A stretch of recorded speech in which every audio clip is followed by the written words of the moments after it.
अस्सलाम वालेकुम क्लास 8। आज का टॉपिक जो है वो है transfer of characteristics and heritable and non heritable characteristic. पिछले लेक्चर में हमने पढ़ा था डीएनए क्या है और जीन से किस तरह जो है कैरेक्टरिस्टिक्स जो है पेरेंट्स टू ऑफस्प्रिंग जो है ट्रांसफ़र होते हैं।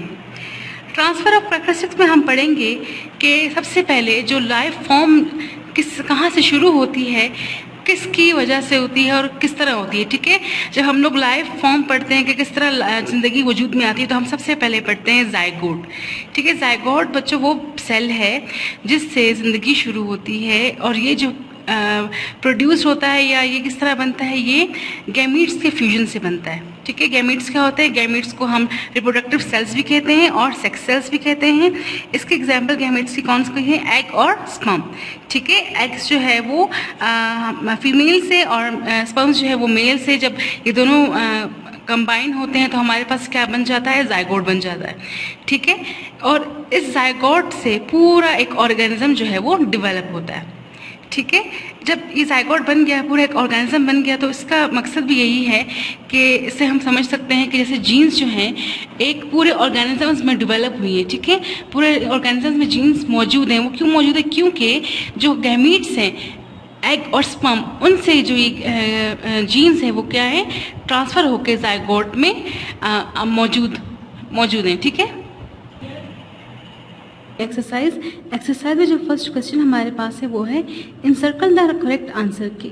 एक आपको स्टेटमेंट दी गई है और कहा गया है कि इन 4 जवाबों में से आप सही पर निशान लगाइए, उसको सर्कल कीजिए। ठीक है, सवाल है, स्टेटमेंट दी गई है इन mitosis the number of chromosome in the daughter cells.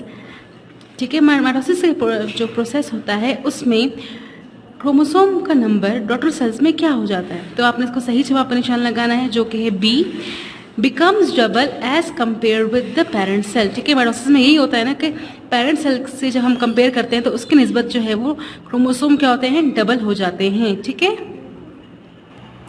तो हम लोगों ने किस पे निशान लगाना है? बी पे निशान लगाना है। ठीक है, अब जो हमारे पास सेकंड स्टेटमेंट है वो है the number of chromosome in human sex cells is, कि नंबर ऑफ क्रोमोसोम जो ह्यूमन रिप्रोडक्टिव सेल्स हैं, ह्यूमन सेक्स सेल्स है, उनमें क्या होगा? तो उनमें नंबर ऑफ क्रोमोसोम जो होता है वो हाफ होता है as compare to the other body cells. तो इसका सही जो राइट आंसर है वो क्या है? 23, यानी कि बी। तो आप लोग बी पे निशान लगाइए। The third statement is zygote is formed by, मैंने अभी आपको पिछले लेक्चर में बताया था कि जायगोट क्या होता है। जायगोट जो है वो फर्स्ट सिंगल सेल होता है जिससे पूरा एक ऑर्गेनिज्म डेवलप होता है। और ये किससे फॉर्म होता है, किससे बनता है? तो मैंने आपको बताया था कि जब गैमीट फ्यूज़ होते हैं। ठीक है, गैमीट की फ्यूजन से क्या बनता है? जायगोट बनता है। ठीक है, अब यहाँ पे पूछा गया है आपसे कि 2 स्पर्म्स के से मिलता है, से बनता है जायगोट, 2 एग से बनता है, 2 क्रोमोसोम से या 2 गैमीट से। तो हमारे पास सही जवाब है इसका कि 2 गैमीट से जायगोट बनता है। ठीक है, इसका जवाब है सी पर निशान लगाइए। The fourth statement is the transfer of characteristics from parent to offspring is called dash, is called heredity, क्योंकि वो ट्रांसफ़र का वो अमल जिसमें पेरेंट से ऑफस्प्रिंग में कैरेक्टरिस्टिक की खसूसियात जो हैं वो आती हैं उसको हम कहते हैं हेरिडिटी। तो आप डी पे निशान लगाइए। The last statement is the unit of inheritable characteristic is genes, क्योंकि हमने जब जीन का टॉपिक पढ़ा था हमने ये पढ़ा था कि genes are the unit of inheritance. ठीक है, तो आप लोग जी पे यानी कि सी पर निशान लगाइए। अब आ जाइए फिल इन द ब्लैंक्स पे।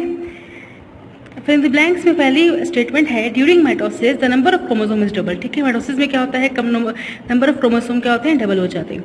नंबर 2 है the arms of chromosomes are called chromatids. ठीक है, क्रोमोसोम्स की आर्म्स क्या कहलाती हैं? क्रोमेटिड्स कहलाती हैं। क्रोमेटिड लिखिए। नंबर 3 है the number of chromosome in male cells is 20। ठीक है, इस पे आप 20 लिखिए।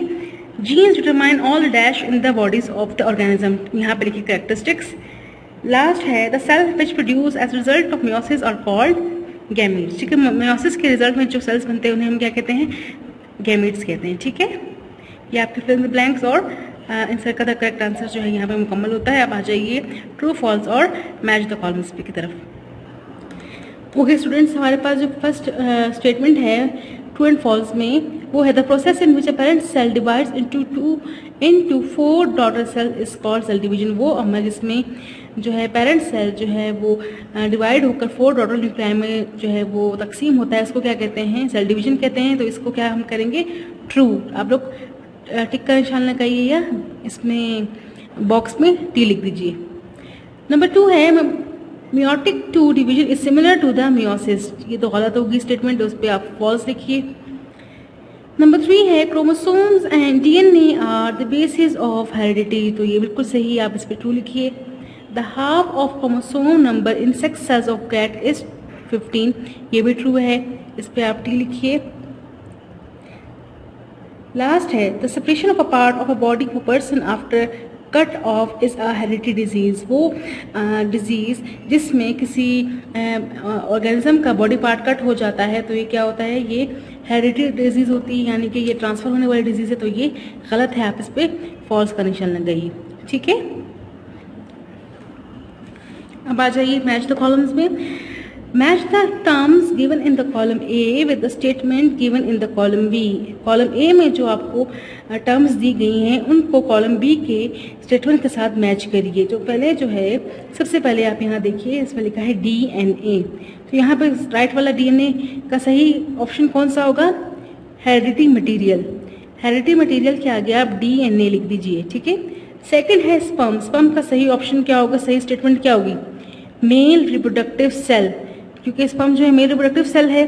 तो यहाँ पे आप मेल रिप्रोडक्टिव सेल के आगे स्पर्म लिख दीजिए, या फिर स्पर्म को और इस स्टेटमेंट को जो है आप मिला दीजिए। ठीक है। थर्ड है ओवम। ओवम क्या है, ओवम है फीमेल रिप्रोडक्टिव सेल। तो देखिए यहाँ पे स्टेटमेंट में मौजूद है female reproductive cell is called ovum. ठीक है। तो आप इस टर्म को इसके साथ मिला दीजिए। मियोटिक 1। मियोटिक 1 क्या है, मियोटिक 1 वो है जिसमें क्रोमोसोम नंबर जो है वो हाफ हो जाते हैं। तो आप मियोटिक 1 को reduction of chromosome number two half में के साथ मिला दीजिए। ठीक है। उसके बाद लास्ट है हमारे पास क्रोमेटिड्स। क्रोमेटिड्स अब हम लोगों ने पहले ही फिल इन द ब्लैंक से पढ़ी हैं कि the arms of chromosome are called chromatids. तो क्रोमेटिड्स को हम लोग इस स्टेटमेंट के साथ द आर्म्स ऑफ क्रोमोसोम के साथ जो है हम लोग मिला देंगे। ठीक है। ये आपका मैच द कॉलम्स जो है कंप्लीट हो गया। जायगोट का कोई सही टर्म नहीं है तो हम इसको वैसे ही छोड़ देंगे। स्टूडेंट्स आप लोग देखिए कि हम लोगों ने मैच द कॉलम्स जो है वो मुकम्मल कर लिए। अब इसके बाद जो है वो है डिफरेंशिएट द फॉलोइंग। अब स्टूडेंट इसके बाद जो हमारे पास क्वेश्चन है आपकी एक्सरसाइज बुक में वो है 2.5 डिफरेंशिएट द फॉलोइंग। सबसे पहले जो है आप लोगों ने आपका क्वेश्चन है माइटोसिस और मियोसिस, इन दोनों को डिफरेंशिएट किया करिए। ठीक है।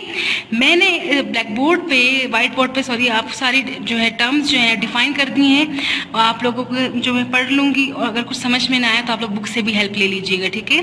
नंबर 1 है माइटोसिस। ठीक है। माइटोसिस की डेफिनेशन पढ़िए। Mitosis is the process of cell division in which the nucleus divides into 2 daughter nuclei such that the number of chromosome in each daughter nuclei remains same as in parent nucleus। ठीक है। उसके बाद है meiosis. Meiosis it is the process of cell division in which the cell nucleus along its nuclear plasm divide twice. ठीक है। ये एक term मुकम्मल हो गई। इसके बाद है क्रोमेटिड्स एंड सेंट्रोमेयर्स। तो क्रोमेटिड एंड सेंट्रोमेयर्स जो है मैंने यहाँ पे इस साइड पे डिफाइन की। क्रोमेटिड्स क्या है, chromatids are the 2 arms of chromosome and centromere क्या है, centromere वो है the point where the 2 points or arms of chromosomes are joined is called centromere। ठीक है। थर्ड वन है हमारे पास इंटरफेस। इंटरफेस क्या है, it is the initial stage of cell division where essential changes inside the cell take place for cell division। और इसके साथ हम लोगों ने क्या डिफरेंशिएट करना है, cytokinesis. It is the last stage of cell division which is the division of cytoplasm. ठीक है। इसमें साइटोप्लाज्म डिवाइड हो जाता है और ये लास्ट स्टेज होती है सेल डिवीजन की। लास्ट हमारे पास है heritable characteristics and non heritable characteristics. Those characteristics which are transferred from parent to offspring, for example eye colour, skin colour etcetera, ये क्या होते हैं, हेरिटेबल कैरेक्टरिस्टिक होते हैं। और नॉन हेरिटेबल कैरेक्टरिस्टिक बच्चों क्या होते हैं, जो कि पेरेंट से ऑफस्प्रिंग में जो है वो ट्रांसफर नहीं हो सकते। ठीक है। ये क्या है, नॉन हेरिटेबल कैरेक्टरिस्टिक्स हैं।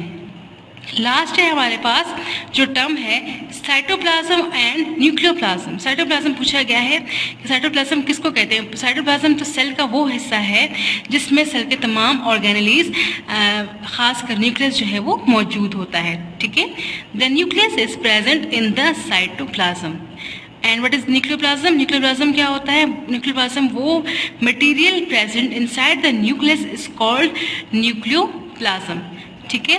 वो मटेरियल जो न्यूक्लियस के अंदर मौजूद होता है उसे हम कहते हैं न्यूक्लियोप्लाज्म, ठीक है।